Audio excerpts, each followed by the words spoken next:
My thoughts on teaching with media. Amy DeMarco, CI 5630.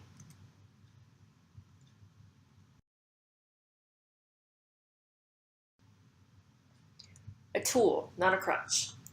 I am not a working teacher yet. However, I do plan on using media in my lessons once I begin teaching. I believe that media is one instructional tool among many in my toolbox. Media is not a crutch and should not replace sound pedagogy and a well-rounded curriculum. Like Metzger and Sue 2008, I believe that teachers should not show a movie in lieu of teaching difficult subject matter. For example, watching a movie like Schindler's List 1993 or a documentary like Auschwitz Inside the Nazi State 2005 is not a replacement for teaching lessons about the Holocaust. However, both films would work well to enrich a Holocaust unit and spark deep class discussion. Why do I teach with media? Enhances lessons. When used judiciously, adding media enhances lessons. It can turn a boring lecture into an engrossing audiovisual experience. Media is also a great tool for differentiating instruction.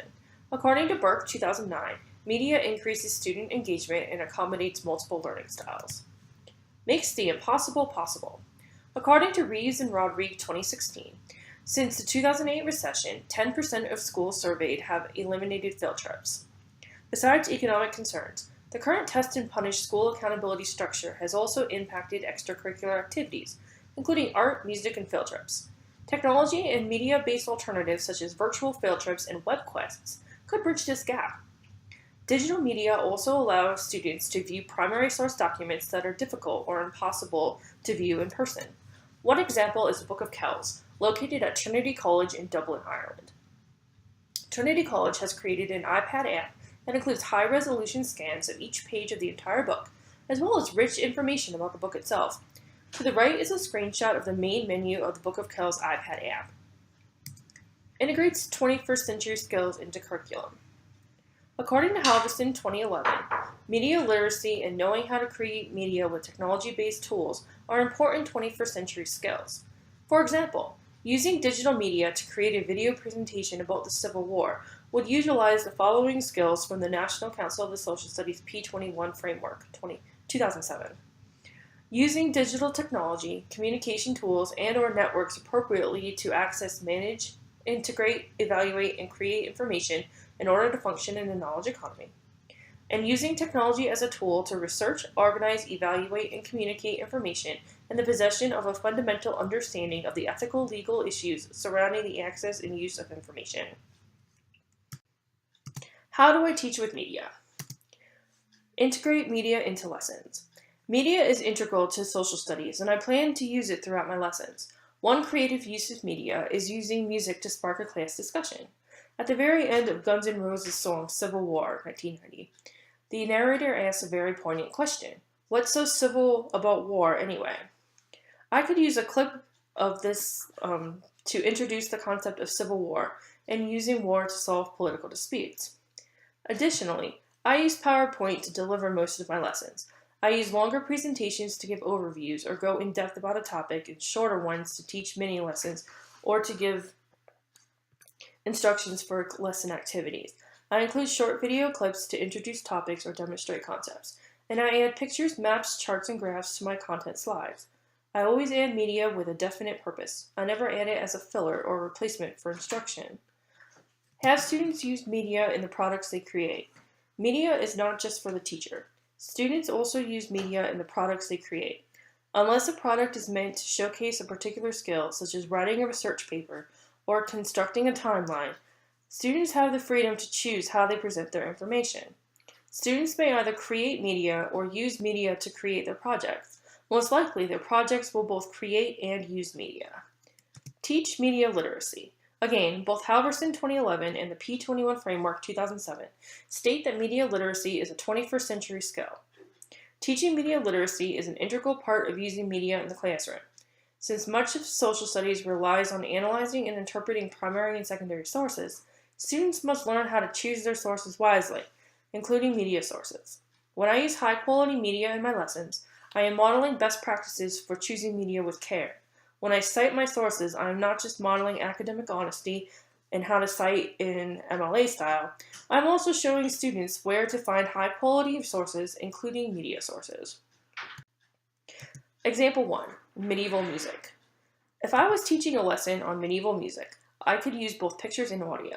On the left is a picture of early sheet music for a Gregorian chant called Graduale Aboens from a Finnish illuminated hymnal. This picture is also a good example of an illuminated manuscript. Like the Book of Kells that I mentioned previously, this manuscript is difficult to see in person, but is available in digital form. On the right is an audio clip of the chant O Filiae Filii, O Sons and Daughters.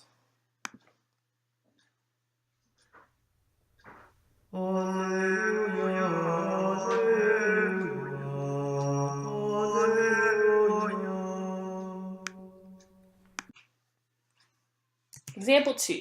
The Holocaust. Pictures and film footage tell a good story, but first-hand accounts make that story much more powerful. According to the Teacher's Resource Guide 2014 from Echoes and Reflections, using video history testimony enhances lessons about the Holocaust. As Holocaust survivors age and die off, all that is left of their stories is their testimony, photographs, and artifacts. Age also makes personal appearances in classrooms more difficult. Media such as video history testimonies from USC Shoah Foundation's Eyewitness, available both on YouTube and at the Eyewitness website. Photographs, available from many internet sources such as the U.S. Holocaust Memorial Museum, Yad Vashem, the National Archives, and the German Bundesarchiv.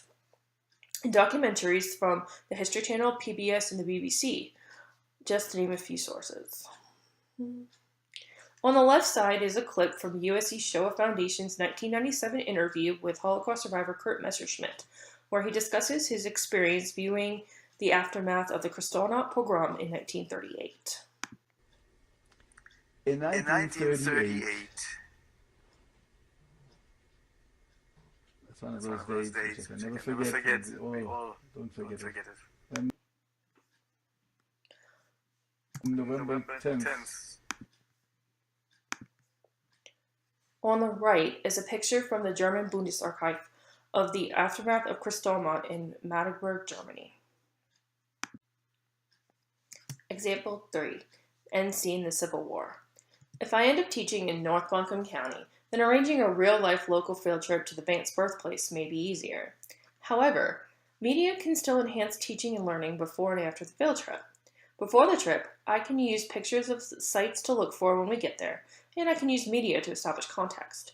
For example, the photo on the left was taken of Governor Vance right after his inauguration in 1862, and the photo on the right is one of the informational markers located on the site. After the trip, I can have the students put together a travel log with pictures and videos they took during the trip.